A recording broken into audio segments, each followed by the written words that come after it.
മുസ്ലിം ഹെഡ്മാസ്റ്ററെ പുറത്താക്കാൻ സ്കൂൾ ടാങ്കിൽ കീടനാശിനി കലക്കി. തീവ്ര ഹിന്ദു സംഘടന ശ്രീറാം സേനയുടെ നേതാവടക്കം 3 പേർ അറസ്റ്റിൽ. കർണാടക ബലഗാവിയിലെ ഹുളിക്കട്ടി ഗ്രാമത്തിലെ പ്രൈമറി സ്കൂളിലാണ് സംഭവം. കൊച്ചുകുട്ടികളുടെ അടക്കം ജീവൻ ഭീഷണിയിലാക്കുന്ന വലിയൊരു ദുരന്തമാണ് ഇത്തരത്തിൽ ഒഴിവായത് എന്ന് പറയണം. മുസ്ലിം ഹെഡ്മാസ്റ്ററെ പുറത്താക്കാൻ വേണ്ടി തീവ്ര ഹിന്ദു സംഘടനയായ ശ്രീറാം സേനയുടെ നേതാവ് സാഗർ പാട്ടിൽ എന്നയാളാണ് ഇത്തരത്തിൽ ഒരു ക്രൂരകൃത്യം ചെയ്തത്.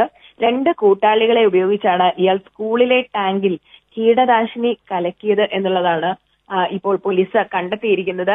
സുലൈമാൻ ഗുരിനായിക് എന്ന ഒരു പ്രധാനാധ്യാപകനെ പുറത്താക്കാനുള്ള ഗൂഢാലോചനയായിരുന്നു ഇത് എന്ന് ഗുലേദ് സ്ഥലത്തെ എസ് പി തന്നെ സ്ഥിരീകരിക്കുന്നുണ്ട്.